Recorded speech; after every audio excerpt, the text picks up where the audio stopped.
성경에 많은 그림들이 있습니다. 그 가운데 가장 장엄하고 가장 충격적인 그림 하나가 오늘 본문 가운데 나타납니다. 자, 우리가 항상 상상의 나래를 펴서 출애굽했던 그 첫 발걸음을 한번 찾아가 보도록 하겠습니다. 자, 장정이 60여만 명, 이스라엘 전 백성이 200만 명 내지 250만 명이 되는 백성입니다. 자, 모든 백성이 잘 훈련된 군사화되는 것처럼 대열을 지어서 앞으로 하고 출애굽을 이제 출발을 하게 됩니다. 자, 그러면 이 대군을 이끌고 가는 사령관 옆에는 보통 영화를 보든지 전쟁을 하든지 이렇게 하면 항상 깃발들이 나부끼게 됩니다. 그렇잖아요? 백성들이 용기를 잃을까? 또 혹시 지쳐버리지는 않을까?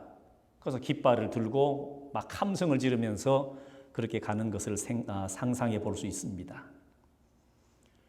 자, 이스라엘의 깃발이 나부껴야 했을 것인데 아마 애굽 사람들도 어쩌면 이 출애굽하는 이스라엘 백성들의 대군이 가는 것을 동네마다 나와서 구경을 했을 수도 있을 것이다. 그렇잖아요. 어마어마한 대군이 지나가니까 아마도 손을 흔든 사람도 있을 것이고 어쩌면 함께 살던 내 형제 같은 그런 사람들이 빠져나가니까 눈물을 글썽이는 사람도 있지 않았을까. 또 이스라엘 백성들은 애굽에 종살이를 했기 때문에 저들이 함께 다 빠져나가니까 아마 눈총을 주는 사람들도 있었을 것이다. 상상을 해봅니다. 자, 애굽 사람들이 가만히 보니까 지금 모든 것을 지휘하는 이 모세 곁에는 깃발들이 나부끼는 게 아니라 뭐가 있는가 하면요, 해골 하나를 메고 나갑니다. 해골. 그 해골은 300~400년 전에 이미 세상을 떠난 요셉의 해골입니다. 요셉. 내가 죽거들랑 이 애굽 땅에 묻지 말고 나를 미라로 만들어서 동굴 밖에 세워놨다가 그리고 너희들이 출애굽하게 될 때에 반드시 내 해골을 메고 나가야 된다. 이게 요셉의 유언이었거든요. 그 유언에 따라서 이스라엘 백성이 출애굽하는데 가지고 가야 될 것이 많지만 최우선적으로 가지고 가는 것이 바로 요셉의 해골이었습니다. 저는 출애굽 그러면 성경을 읽으면서 머리에 상상하면서 여러 가지로 그려보는 가운데 제 속에 그려진 그림이 있었는데 이 오늘 본문의 말씀을 보면서 지금까지 그려왔던 그림들이 다 깨어져 버렸습니다. 전혀 다른 모습이구나. 자, 오늘 본문 한 절을 읽었습니다마는 우리가 이 말씀을 이해하기 위해서는 그 근거가 되는 말씀을 찾아보아야 합니다. 자, 첫 번째는 창세기 15장 13절 이하의 말씀인데요. 이렇습니다. 여호와께서 아브라함에게 이르시되 너는 반드시 알라. 네 자손이 이방에서 객이 되어 그들을 섬기겠고 그들을 400년 동안 네 자손을 괴롭히리니 그들이 섬기는 나라를 내가 징벌할지며 그 후에 네 자손이 큰 재물을 이끌고 나오리라. 너는 장수하다가 평안히 조상에게로 돌아가 장사될 것이요 네 자손은 4대 만에 이 땅으로 돌아오리니 이는 아모리 족속의 죄악이 아득가득 차지 아니함이니라 그랬습니다. 400년 동안 하나님의 백성들이 애굽 땅에서 몹시 고생하게 될 것이다. 그러나 그 고난이 영원히 계속되지는 않을 것이다. 많은 재물을 이끌고 내가 약속한 땅 가나안 땅으로 돌아오게 될 것이다. 몇 대 만에? 4대 만에. 1대는 이삭입니다. 2대는 야곱입니다. 3대는 요셉입니다. 4대는 모세입니다. 이것이 영적인 대를 이어가는 4대인데 그래서 가나안 땅으로 돌아오게 될 것을 하나님께서 이미 400년 전에 약속을 해 두셨습니다. 자, 창세기 50장 25절 이하에 보면 요셉이 또 이스라엘 자손에게 맹세시켜 이르기를 하나님이 반드시 당신들을 돌아보시리니 당신들은 여기서 내 해골을 메고 올라가겠다 하라 하였더라. 요셉이 110세의 죽음에 그들이 그의 몸에 향재료를 넣고 애굽에서 입관하였더라 그랬습니다. 자, 요셉이 임종을 앞두고 있을 때에 이스라엘 자손들을 전부 불러 모아놓고 맹세를 시킵니다. 자, 여기서 중요한 단어 하나가 여러분 들으셨는지 모르겠는데 반드시라고 하는 단어가 있습니다. 반드시. 너희들에게 어려움이 있다 할지라도 내가 반드시 너희를 찾아올 것이다. 반드시. 자, 요셉의 해골을 메고 출애굽하는 이 장면은 처음 애굽에 들어갔을 때 70명의 가족이 애굽 고센 땅에 들어가서 그렇게 일하고서 이제 시작이 됩니다. 그 고센 땅에 들어간 다음에 하나님께서 저들에게 약속을 해 주셨습니다. 이것이 300~400년이 지난 다음에 출애굽 상황 속에서 이것이 지금 성취되어지는 그런 말씀입니다. 가끔 어떤 분은 하나님의 말씀이 안 믿어진다는 분이 있습니다. 성경에 기록되어 있지만 이것을 정말 하나님이 하셨을까? 안 믿어지는 거예요.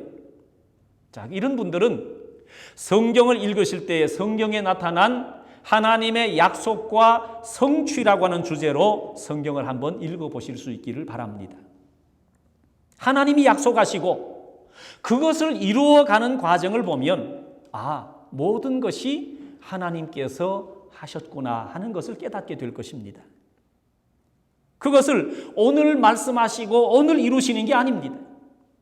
어떤 때는 수백 년, 어떤 때는 수천 년이 지나면서 하나님께서 약속하신 그 약속이 정확하게 이루어지는 것을 보게 됩니다. 자, 출애굽에 대한 약속도 여러분 같은 것도 있지만 자, 구약의 가장 큰 약속은요, 메시아가 오신다라는 약속이었습니다.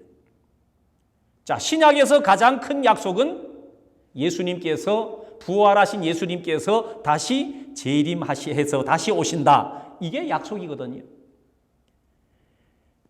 자, 재림하실 것에 대한 약속을 말씀하셨는데 그 약속을 믿으면 하나님의 성취를 보게 될 것이고요. 그 약속을 믿지를 못하면 하나님이 이루시는 성취를 보지 못하게 될 것입니다. 자, 구약의 창세기는 총 50장으로 구성이 되어 있습니다. 굉장히 긴 책이지요. 많은 족장들에 대한 얘기와 그 사건들을 기록하고 있는데 그 가운데 요셉에 대한 기록이요 가장 분량이 많습니다. 가장 길게 기록되어져 있습니다. 그만큼 이 요셉의 얘기는 파란만장하기도 하고 우여곡절도 많은 그런 사건이 많았던 그런 얘기입니다. 한 걸음 더 나가면 이 요셉의 얘기를 통해서 오늘 우리에게 하나님께서 뭔가를 하시고자 하는 말씀이 있다라는 거예요. 자, 요셉의 그 많은 사건들, 그 인생의 여정 가운데 만약에 한 토막을 뚝 잘라다가 이것이 요셉이다라고 표현할 수 있다면 어떤 장면을 얘기할 수 있을 것인가? 여러 가지로 얘기할 수 있죠. 첫 번째, 17살 어린 나이에 꿈을 꾸어서 그 꿈 얘기를 부모와 형제들에게 얘기를 함으로써 그 꿈을 앞으로 어떻게 이루어져 가게 될 것인가 하는 요셉의 꿈꾸는 장면, 이게 요셉이다. 그걸 꿈이라고 얘기하기도 하고 어떤 사람은 비전이라고도 얘기하고 앞으로 장차 이루어질 일들을 미리 꿈으로 보여주셨다. 어떻게 이루어갈 것인가? 이걸 요셉이다라고 얘기할 수 있는 사람도 있을 것이고, 두 번째는 그 꿈 때문에 형들의 미움을 사서 애굽으로 종으로 팔려가서 종살이 감옥살이 하면서 불평하거나 원망하지 않고 끝까지 믿음을 저버리지 않았던 요셉의 성품을 얘기하면서 이것이 요셉이다. 이렇게 얘기할 수도 있겠지요. 셋째는 그 많은 고난 다 마치고 애굽의 총리가 되어서 그 심했던 7년 기근, 그 모든 기근의 문제를 멋지게 해결했던 모습, 이게 요셉이다. 뭐 이렇게 주장할 수도 있을 겁니다. 그렇지 않으면 또 마지막 네 번째는 헤어졌던 동생 베냐민을 만나고 죽은 줄로만 알았던 한을 품고 있던 그 아비에게 정말 아비를 상봉해서 통곡했던 그 장면, 그런 모습을 보면서 이것이 요셉이다라고 얘기할 수도 있을 겁니다. 뭐 이것도 저것도 아니면 창세기 마지막에 형님들을 용서하는 요셉의 얘기가 있습니다. 당신들이 나를 판 것이 아닙니다. 하나님이 나를 먼저 이곳에 보내신 것 뿐입니다. 그러면서 이 형들을 용서하는, 그리고 하나님께서 우리 가족과 우리 민족을 살리시려고 나를 먼저 애굽 땅으로 보낸 것뿐입니다. 얼마나 감동적인 얘기입니까? 이게 요셉의 얘기지. 어떤 것, 요셉 이야기는 이 많은 것 가운데 어느 하나를 떼서도 이게 요셉이다라고 해도 조금도 모자람이 없는 얘기입니다. 다 근사하고 다 멋진 꿈의 사람 요셉에 대한 얘기가 분명합니다. 자, 믿음이 특별하고 귀하다고 인정되는 사람들을 모아서 기록한 곳이 있는데요. 바로 히브리서 11장입니다. 믿음장이라고 하지요. 기라성 같은 믿음의 사람들을 쫙 모아놓은 곳입니다. 그 히브리서 11장 22절을 보면 요셉의 어떤 장면이 가장 귀한 믿음의 모습이라고 표현을 했을까? 이렇게 기록해 놨습니다. 믿음으로 요셉은 임종시에 이스라엘 자손들이 떠날 것을 말하고 또 자기 뼈를 위하여 명하였으며 그랬습니다. 여러분, 뭘 얘기한 겁니까? 마지막 죽을 때에, 요셉이 마지막 죽을 때에 우리가 왜 애굽 땅 고센 땅에 와서 이렇게 고생하는지 아느냐? 잘 먹고 잘 살기 위해서 온 것이 아니다.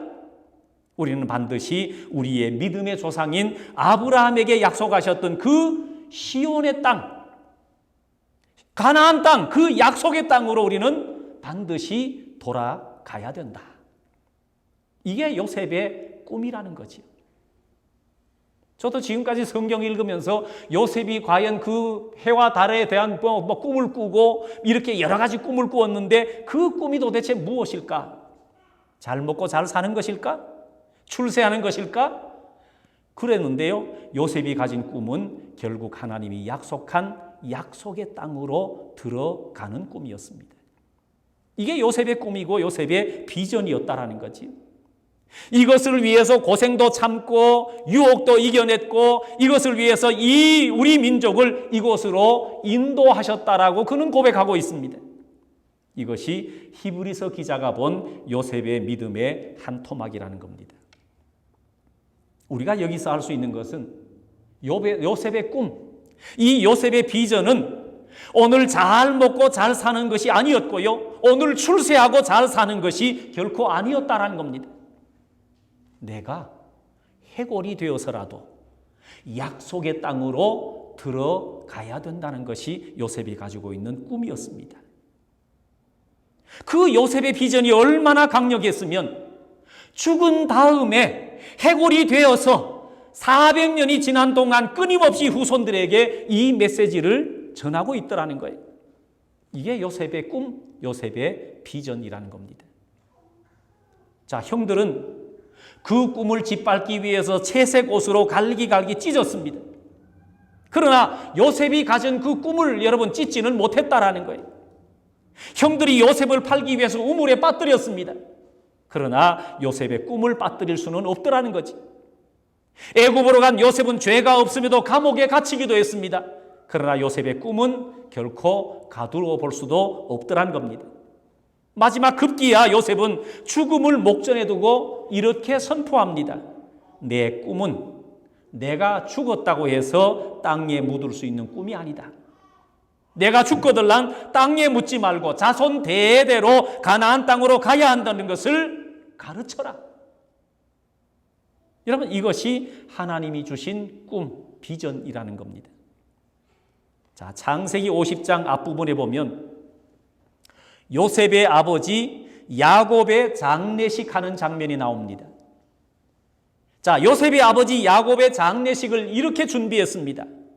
아버지 야곱이 죽으면서 사랑하는 아들 요셉에게 유언을 했습니다. 내가 죽거들랑 애굽 땅에 묻지 말고 약속의 땅 가나안 땅에 선조들의 열조들의 묘실이 있는 곳에 나를 장사해라. 그래서 시온 땅에서 장례 행렬이 가고 있는 모습이 거기에 기록되어 있습니다. 자, 장례 규모가 어느 정도인가 하면 야곱의 시신에 향을 바르고 향을 넣고 향 처리하는데 40일이 걸렸습니다. 애굽에 내놓으라는 사람이 줄을 지어서 조문을 오는데 야곱의 죽음을 슬퍼하면서 목 놓아 울고 곡을 하는데 마치 70일 동안 곡을 했다고 기록하고 있습니다. 그래서 애굽 왕 바로의 허락을 받아서 할아버지가 묻혀 있는 가나안 땅에 막벨라 굴에다 장사하기 위해서 먼 길을 가게 됩니다. 그때 바로의 궁에 있는 모든 원로며 모든 대신들은 다 이 장례 행렬 뒤를 따랐습니다. 그래서 야곱의 가족 중에 아이들과 양떼와 소떼만 남겨놓고 다 따랐습니다. 애굽의 수많은 병거, 기병들이 그 뒤를 따랐습니다. 그리고 그들이 먹어야 할 양식을 실었을 것이고 잠을 자야 될 텐트를 비롯해서 여러 가지 준비를 해야 했을 겁니다. 실로 어마어마한 장례 행렬이었습니다. 광야를 지나고 드디어 요단강을 건너고 가나안 땅에 도착을 했을 때에 아비의 시신을 거기다 눕혀놓고 또 애곡을 합니다. 요단강에서 7일 동안 애곡을 합니다. 그때 가나안 사람들이 바라볼 때요, 어마어마한 장례 행렬이 와가 장례를 치르고 있는데 그 장면을 보고서 그 땅 이름을 애굽의 애곡이라고 불렀습니다. 그래서 그 땅 이름을 아벨 미스라임이라고 부릅니다. 이 아벨 미스라임이라고 하는 말의 뜻이 애굽의 애곡이라는 뜻입니다. 그리고 할아버지가 묻혀 있는 막벨라 굴에다가 장례를 치르고 돌아오게 되는 겁니다. 그리고 아버지 장례식을 이렇게 치르고 돌아왔는가 보다. 그러고 말았지요.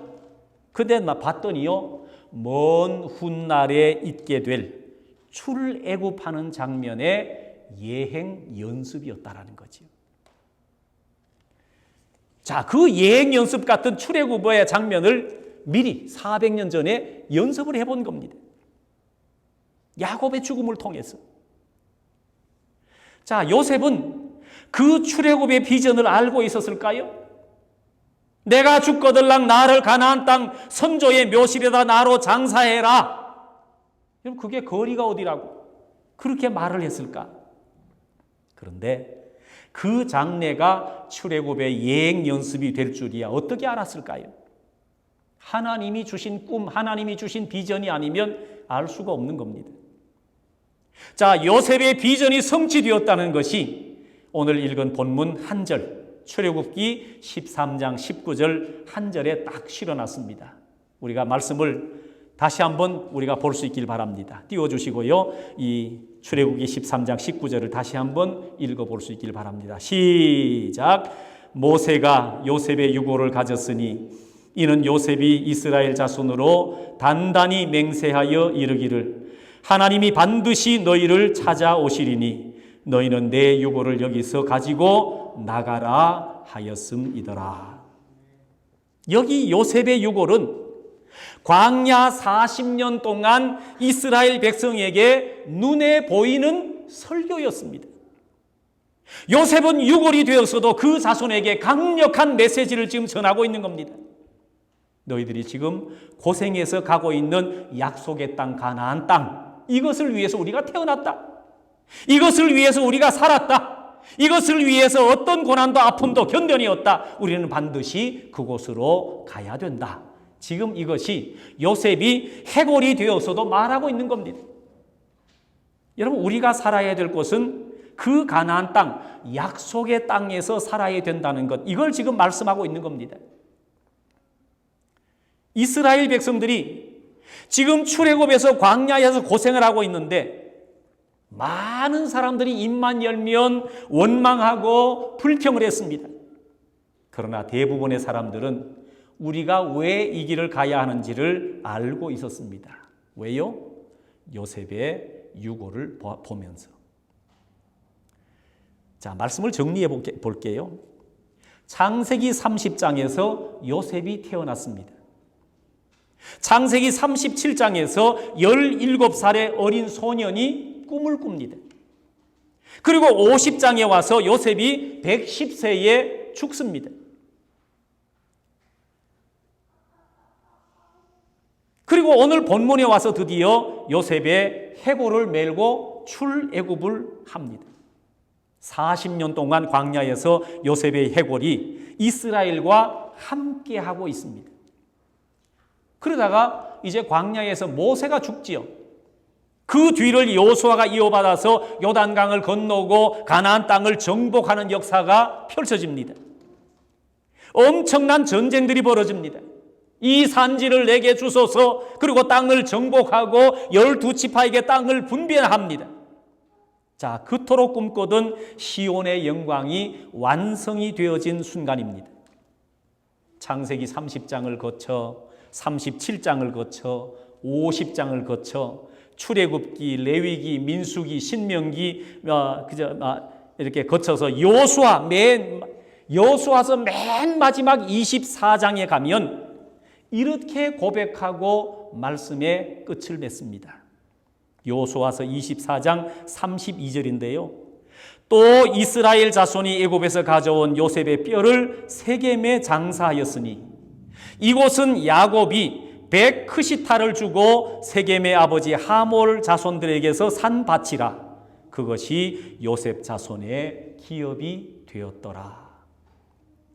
이제 하나님의 약속이 다 이루어져서 이스라엘 나라가 건설되어지고 12지파의 땅이 나누어지고 난 다음에 당신의 꿈, 당신의 비전이 다 이루어졌습니다. 이제는 편히 쉬십시오 하고 그 세겜의 땅을 요셉의 시신을 묻어두고 여호수아서는 막을 내리게 됩니다. 여러분, 요셉의 꿈이 이렇게 이루어져 가는 거예요. 아브라함으로부터 시작된 비전이 대단원의 막이 내려집니다. 자, 이제 족장 시대가 끝나고 왕국의 시대가 시작되지요. 수많은 예언자들이 나타나서 이제는 또 다른 예언을 하게 됩니다. 뭐라고 예언합니까? 메시아가 이 땅에 곧 오실 것이다. 아무도 안 믿는 거예요. 메시아가 오셔서 내 죄를 담당하고 십자가에 돌아가시게 될 겁니다. 그리고 부활하시고 승천하게 될 것입니다. 아무도 믿질 않았는데요. 그 일은 역사적으로 그대로 이루어졌습니다. 신약 성경에 또 다른 예언들이 나타납니다. 부활 승천하신 예수님이 내가 반드시 다시 온다. 그 약속을 남기고서 우리에게는 눈에 보이는 요셉의 그 해골이 아니라 눈에 보이는 주의 몸된 교회를 이 땅에 남겨주셨습니다. 진정한 시온의 영광, 진정한 가나안 땅, 여러분 교회를 우리에게 허락해 주셨다라는 겁니다. 요셉의 비전이 바로 이것이었다면 이 교회에서 너희들이 가지고 있는 비전이 무엇이냐 하나님께서 우리에게 물으실 것입니다. 잘 살게 해달라고 기도했는데 너희들이 잘 살아야 될 이유가 무엇이냐 물으실 겁니다. 내게 건강 달라고 기도했는데 건강해야 될 이유가 도대체 무엇이냐 하나님께서 우리에게 묻고 계실 겁니다. 여러분, 요셉의 비전이 이것이었다면 오늘 저와 여러분의 꿈과 비전은 무엇이라고 말할 수가 있겠습니까? 오늘 요셉의 비전이 아니라 우리의 비전, 우리의 꿈을 가지고 그 꿈을 말하는 복된 한 주간을 우리가 살아가야 될 것입니다. 여러분, 하나님의 약속과 성취는 오늘 말하고 오늘 이루어지는 게 아니라 때로는 수백 년, 수천 년 걸려서도 이루어지는 것을 반드시 보게 될 것입니다. 그 하나님의 약속을 믿고 끝까지 믿음 잃지 않고 달려나가는 마치 요셉의 믿음과 같은 이런 믿음을 우리가 꿈꾸며 나아가는 우리의 삶이 되어야 할 줄로 믿습니다. 이 한 주간도 이런 은혜가 저와 여러분 삶 속에 충만하시기를 주님의 이름으로 축원합니다.